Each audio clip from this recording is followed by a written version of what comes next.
Jesus, my shepherd and only provider, he makes me lie down in green pastures, he leads me beside the still water, he restores my soul. নববর এবং নববধূ সামনে আছেন। নববর নববধূ ওনারা সামনে আছেন, ওনাদের দিয়ে দেওয়া হবে চার্চে।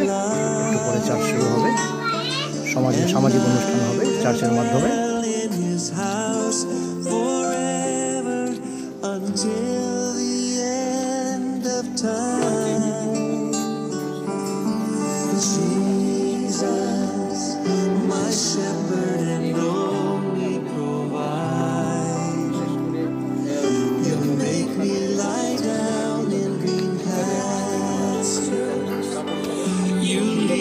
Beside the still water, you restore my soul. গান করব, এই গানের সঙ্গে আমরা আস্তে আস্তে আমাদের উপাসনালয়ে প্রবেশ করব।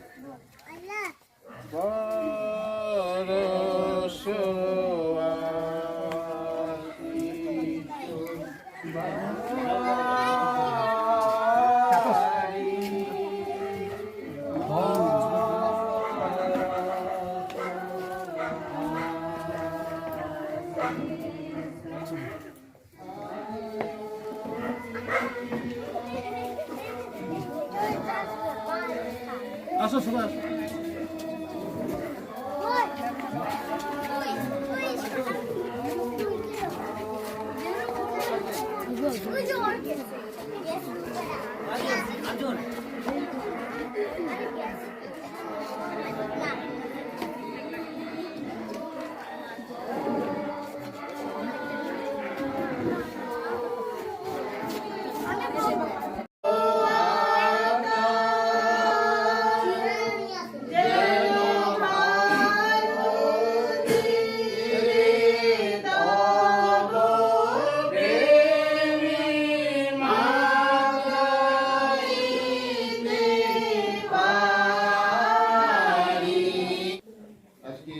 আমাদের এখানে এই মণ্ডলীতে একটি বিবাহ অনুষ্ঠান সম্পূর্ণ হবে। ছেলের নাম হচ্ছে তাপস সাংমা, আর কন্যার নাম হচ্ছে নিকিতা টোপ্পো। তাপস সাংমার বাড়ি হচ্ছে বানিয়ানগুড়ি না, আর নিকিতা টোপ্পোর বাড়ি হচ্ছে মহাকালগুড়ি, দক্ষিণ মহাকালগুড়ি শামুকতলা। তো দুটায় অ্যাড্রেসই পাশাপাশি, থানাটা একটাই, শামুকতলা না। আজকে আমরা তাদের বিবাহ সম্পূর্ণ করব। আজকে আমাদের এই মণ্ডলীর, পানিয়ালগুড়ি মণ্ডলীর সদস্যরা রয়েছেন এবং আপনাদের মণ্ডলীর সদস্যরা রয়েছে, তাদের সাক্ষাতে এবং তাদেরকে সাক্ষী রেখে আজকে আমরা এই অনুষ্ঠান সম্পূর্ণ করব, যেন এটা সম্পূর্ণরূপে আমরা ঈশ্বরের উদ্দেশ্যে এবং প্রভুর উদ্দেশ্যে সম্পূর্ণ করতে পারি। ইফিসীয় 5 অধ্যায় 21 পদ থেকে 33 পদ পর্যন্ত আমরা বাইবেল পাঠ করব, তারপরে আমরা বিবাহ অনুষ্ঠানটা সম্পন্ন করব। খ্রিস্টের ভয়ে একজন অন্যজনে বশীভূত হও। নারীগণ, তোমরা যেমন প্রভুর তেমনি নিজ নিজ স্বামীর বশীভূত হও, কেননা স্বামী স্ত্রীর মস্তক, যেমন খ্রিস্ট মণ্ডলীর মস্তক। তিনি আবার দেহের ত্রাণকর্তা, কিন্তু মণ্ডলী যেমন খ্রিস্টের বশীভূত, তেমনি নারীগণ সর্ববিষয় আপন আপন স্বামীর বশীভূত হোক। স্বামীরা, তোমরা আপন আপন স্ত্রীকে সেই রূপে প্রেম করো, যেমন খ্রিস্ট মণ্ডলীকে প্রেম করিলেন, আর তাহার নিমিত্ত আপনাকে প্রদান করিলেন, যেন তিনি জলস্নান দ্বারা বাক্যে তাহাকে শুচি করিয়া পবিত্র করেন, যেন আপনি আপনার কাছে মণ্ডলীকে প্রতাপবিনীত অবস্থায় উপস্থিত করেন, যে তাহার কলঙ্ক ও সংকোচ বা এই প্রকার আর কোনো কিছু না থাকে, বরং সে যেন পবিত্র ও অনিন্দনীয় হয়। এইরূপে স্বামীরাও আপন আপন স্ত্রীকে আপন আপন দেহ বলিয়া প্রেম করিতে বাধ্য। আপন স্ত্রীকে যে প্রেম করে সে আপনাকে প্রেম করে, কেহ তো কখনো নিজ মাংসের প্রতি দ্বেষ করে নাই, বরং সকলে তাহার ভরণ পোষণ ও লালন পালন করে, যেমন খ্রিস্ট মণ্ডলীর প্রতি করিতেছেন। কেননা আমরা তাহার দেহের অঙ্গ, এই জন্য মনুষ্য আপন পিতামাতাকে ত্যাগ করিয়া আপন স্ত্রীতে আসক্ত হইবে এবং সেই দুইজন একাঙ্গ হইবে। এই নিগুড় তত্ত্ব মহৎ, কিন্তু আমি খ্রিস্টের উদ্দেশ্যে, এই মণ্ডলীর উদ্দেশ্যে ইহা কহিলাম। তথাপি তোমরা প্রত্যেকে আপন আপন স্ত্রীকে তদ্রূপ আপনার মতো প্রেম করো, কিন্তু স্ত্রীর উচিত যেন সে স্বামীকে ভয় করে। ঈশ্বর তার নিজ বাক্য দ্বারা আমাদের প্রত্যেককে আশীর্বাদ দান করুক। আমেন।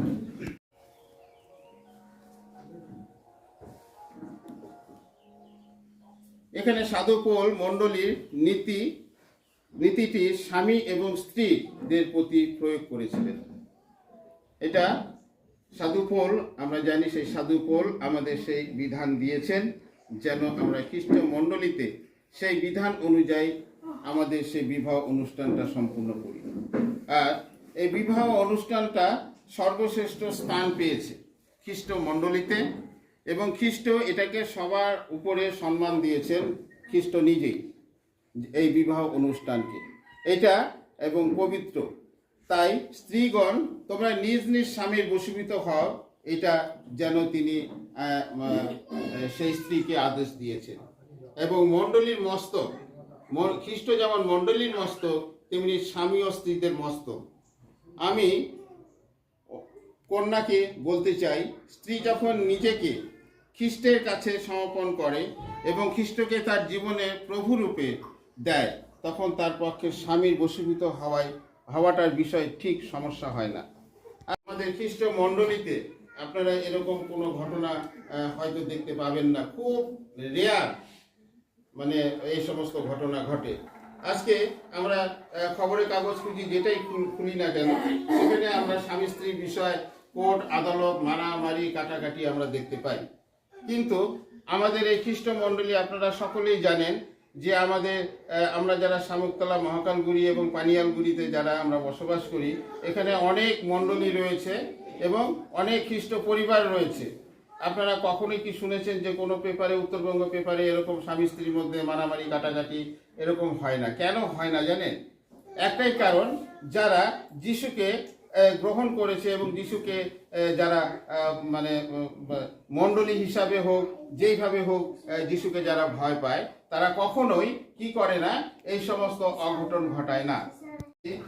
আমরা তাই দেখি আমাদের স্বাস্থ্য বিধান অনুযায়ী যে তিনি আমাদেরকে সেইরূপভাবে কি করেছেন, আমাদেরকে সৃষ্টি করেছেন এবং মনুষ্যকে সৃষ্টি করেছেন। আমরা হিতোপদেশে একটি বাক্য দেখব, 19 অধ্যায় 14 পদে, বাটি ও ধন পৈতৃক অধিকার, কিন্তু বুদ্ধিমতী স্ত্রী সদাপ্রভু হইতে পাওয়া যায়। তাই সদাপ্রভু হইতে কি পাওয়া যায়?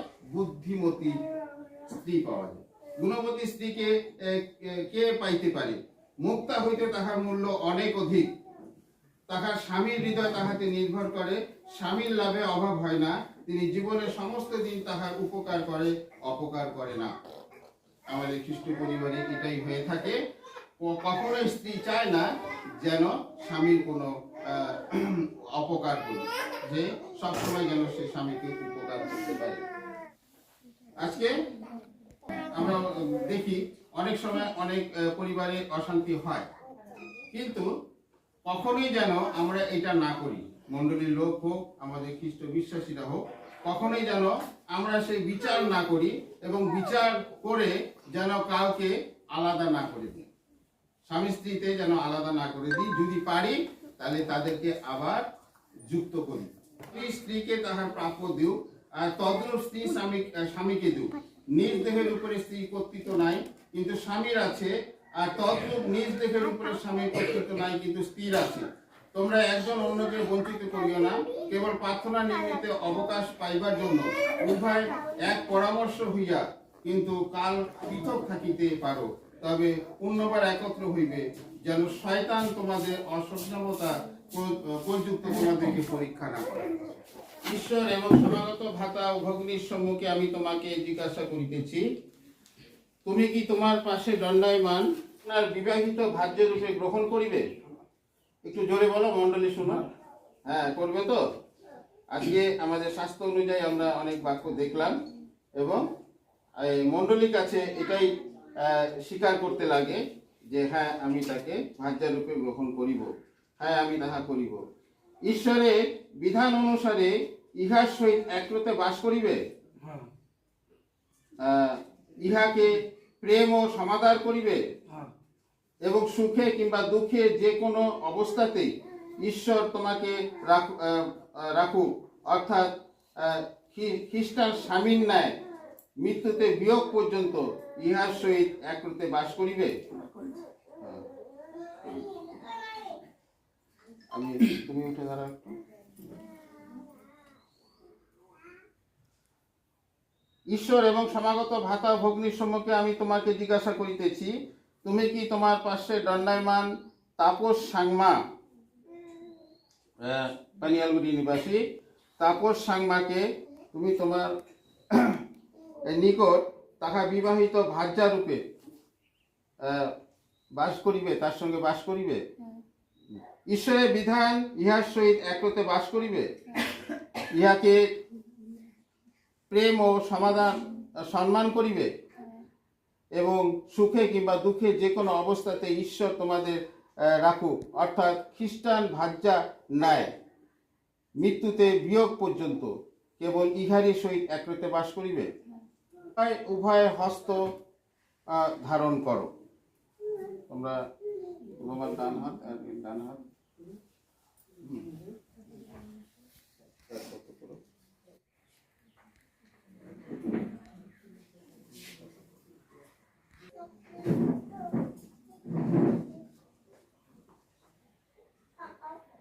পূর্ণ বিবাহ পরস্পর স্বীকৃত ঈশ্বর এবং সমাগত ভাতা ভগ্নিগণের সম্মুখে তাহার নিমিত্ত প্রতিজ্ঞাবদ্ধ হস্ত সম্মিলিত করিয়াছে যে তোমরা আমি এক্ষণে তোমাদেরকে পিতা পুত্র পবিত্র আত্মা এবং ঈশ্বরের মনুষ্যদের সম্মুখে বিবাহ পতি পত্নী বলিয়া প্রকাশ করিতেছি।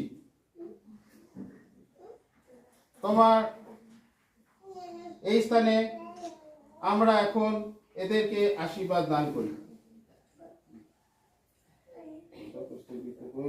তোমাকে মহানামে ধন্যবাদ দিই। তোমার এই পুত্রকে প্রভুকে আজকে বর রূপে তুমি নিযুক্ত করেছো, তাই প্রভু তুমি তাকে আশীর্বাদ করো এবং তার স্ত্রীর সঙ্গে একরূপে বাস করবার জন্য তোমার বিধি বিধান অনুযায়ী তুমি তাকে স্বীকৃতি দিয়েছো। আমি কন্যার মাথায় হাত রেখে প্রার্থনা করছি। এই কন্যাকে প্রভু তুমি নিযুক্ত করেছো তার স্বামীর সঙ্গে একরূপে বাস করবার জন্য, তাই প্রভু তোমার সেই পবিত্র হস্ত এই তাদের উপর স্থাপন করো, যেন তার স্বামীর সঙ্গে থাকবার যে স্বীকৃতি তুমি দিয়েছো তোমার বিধি বিধান অনুযায়ী, তাই প্রভু তারা যেন একরূপে তোমার নামে যেন তারা বাস করতে পারে। আমিন।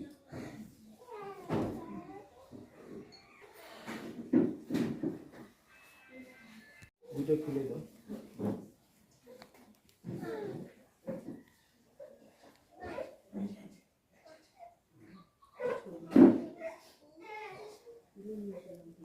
আসুন আমরা আজকে এই বিবাহ অনুষ্ঠানের মধ্যে তার চিহ্ন স্বরূপ আজকে তাদের অঙ্গটি আমাদের কাছে দিয়েছে। আমাদের স্বর্গস্থ পিতার কাছে আমরা নিবেদন করব যেন তার এই আংটি দ্বারা বিবাহ চিহ্ন রূপে যেন এটা থাকে। আসুন আমরা প্রার্থনা করি। পবিত্র পবিত্র প্রভু তোমাকে মহানামে ধন্যবাদ দিই।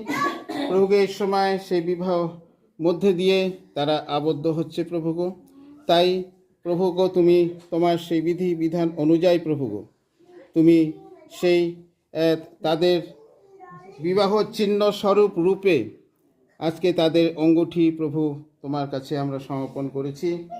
ইহা সূচি করো, পবিত্র করো এবং তাদের জীবনের মধ্যে দিয়ে তারা যেন বুঝতে পারে এই বিবাহ চিহ্নকে। তাই প্রভু তুমি তাদেরকে আশীর্বাদ করো যেন তারা চিহ্ন স্বরূপ তাদের সেই অঙ্গটি আপন আপন হস্তে তারা ধারণ করতে পারে। আমিন। একটু সবাই একটু হাততালি দিবেন আস্তে আস্তে।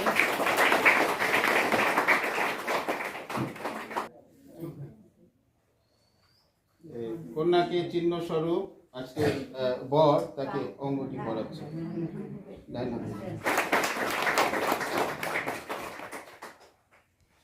আমাদের প্রভু যীশু খ্রিস্টের বিধান অনুযায়ী আজকে সে অঙ্গুলি দ্বারা তা আমরা চিহ্নিত করলাম, যেন এটা চিহ্ন স্বরূপ বিবাহের মধ্যে দিয়ে জীবনযাপন করে। আমরা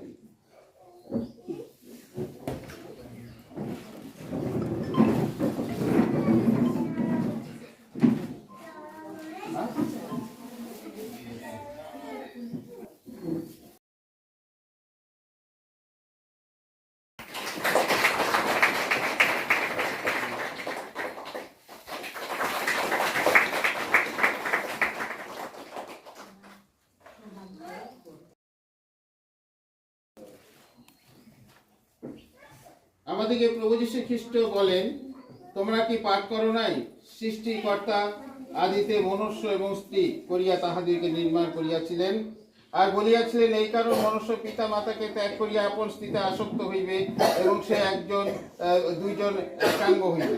সুতরাং তাহারা আর দুইজন নয়, কিন্তু একাঙ্গ। অতএব ঈশ্বর যাহা যোগ করিয়া দিয়াছেন, মনুষ্য তাহা বিয়োগ না করুক। আরো স্মরণ করিও, আমাদের প্রভু যীশু খ্রিস্ট যখন গালিলে কান্না নগরী বিবাহ ভোজে নিমন্ত্রণ হইলেন, তখন আনন্দের সহিত চলিয়া গেলেন ও ভোজন করিলেন এবং আপনার মহিমা প্রকাশ করিয়া তাহাদিগকে আশীর্বাদ করিলেন। আমাদের প্রভু যীশু খ্রিস্ট বিবাহ বাড়িতে গিয়েছিলেন এবং এইরূপ ভাবে তিনি পুত্র এবং বধূকে কি করেছিলেন, আশীর্বাদ করেছিলেন সেই কান্নানগর শহরে। তাই সেটা আমরা স্মরণ করতে যাই যে প্রভু যীশু খ্রিস্ট এই অনুষ্ঠানকে সর্বশ্রেষ্ঠ স্থান দিয়েছিলেন।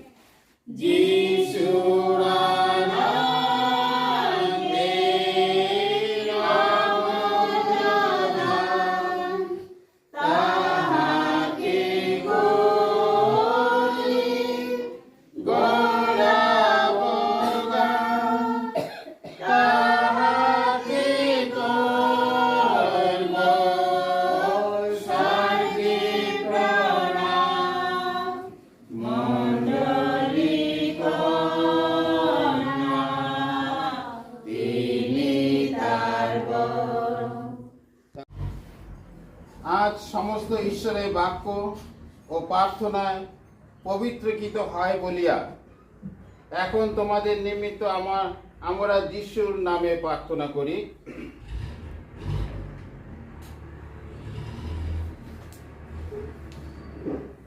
প্রেমময় ঈশ্বর, আমাদিগের পিতা, তুমি বিবাহ বিধি স্থাপন করিয়াছ এবং বিবাহিত লোকদের গৃহ নির্মাণ করিতেছ। মিনতি করি এক্ষণে যাহারা তোমার সম্মুখে জানু পাতিয়াছে, ইহাদিগকে তোমার আশীর্বাদ দান করো। ইহাদিগের গৃহ শান্তিতে স্থাপন করিয়া দাও। তোমাতে যেন ইহারা এক হয় এবং তোমারই প্রেমে পূর্ণ থাকে।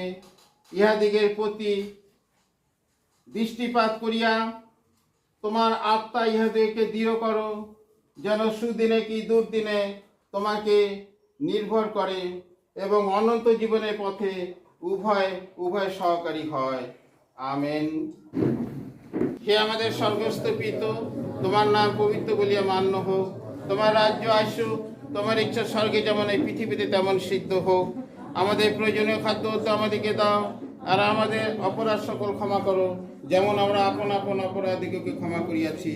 আর আমাদের পরীক্ষাতে আনিও না, কিন্তু মন্দ হইতে রক্ষা করো, যেহেতু রাজ্য, পরাক্রম ও মহিমা যুগে যুগে তোমারই নামে হোক।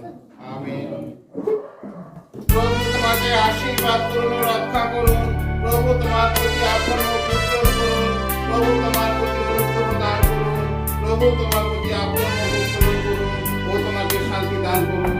আমাদের প্রভু শ্রীকৃষ্ণের অনুগ্রহ, পিতা ঈশ্বরের প্রেম ও পবিত্র আত্মার সহযোগিতা এখন হইতে প্রভু যীশু খ্রিস্টের দ্বিতীয় আগমন পর্যন্ত আমাদের সঙ্গে সঙ্গে থাকুন। আমেন।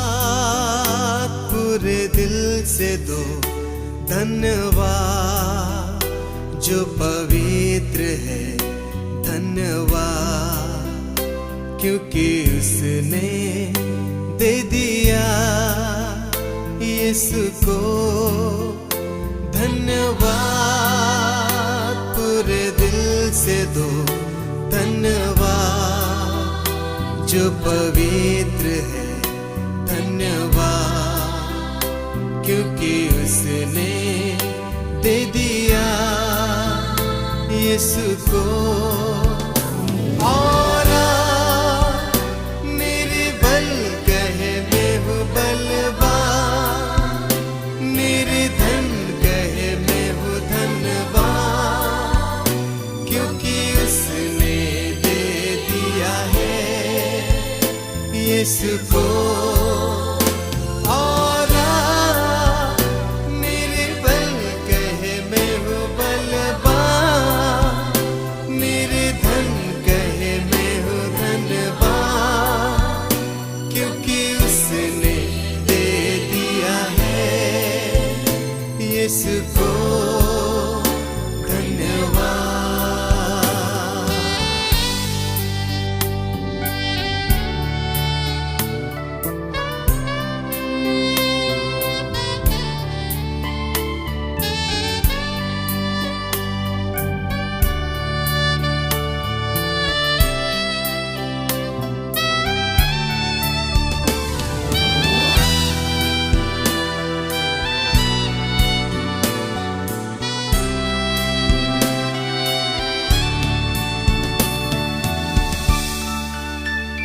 प्रभु को पूरे दिल से दो प्रभु है जो पवित्र है प्रभु ने क्योंकि उसने दे दिया यीशु को प्रभु को पूरे दिल से এখন বিবাহ শেষ হয়ে গেল বন্ধুগণ। এখন আমরা এই বরের গৃহে যাব। प्रभु ने বিবাহ শেষ হয়ে গেল। क्योंकि उसने আমার তো নাতি হবে। নাতি আজকে খুব খুশি তো? আচ্ছা, নাতনি কেমন খুশি তো? আচ্ছা ঠিক আছে। मेरे बल कहे मैं हूँ बलवान मेरे धन कहे मैं हूँ धनवान क्योंकि उसने दे दिया है यीशु को और मेरे बल कहे मैं हूँ बलवान मेरे धन कहे मैं हूँ धनवान क्योंकि তো পালক বাবু আপনি কেমন দেখলেন বিবাহটা? বিবাহ খুব সুন্দর সংস্কারের মধ্যে হয়েছে ভালো লেগেছে। হ্যাঁ, তো আরো অভিজ্ঞতার দরকার রয়েছে আগামী দিনে যেন আরো প্রভু সাহায্য করে যেন আরো ভালো হয়। তো আপনি এই যারা আজকে নববর এবং বধূ নববর বধূ ওনারা নতুন জীবনে প্রবেশ করলেন, তো তাদের জন্য কিছু বার্তা আপনি দেবেন? হ্যাঁ, তারা এভাবে জীবন প্রতিশ্রুতি তারা নিয়েছেন একে অপরকে ভালোবাসে তাদের জীবনে যেন প্রতিটি মুহূর্তে তারা যেন একে অপরকে ভালোবাসে জীবনযাপন করে ঈশ্বর তাদের সহবর্তেও এবং আমার আশীর্বাদ কামনা করি তারা যেন। ধন্যবাদ। এবং এটা আমাদের জন্য যারা আমরা অলরেডি বিবাহিত তাদের জন্য। তো আপনার নাম পালক বাবু? ভালচান্দ নাগাশিয়া, আপনার অ্যাড্রেস? তালেশ্বরগুড়ি। ধন্যবাদ।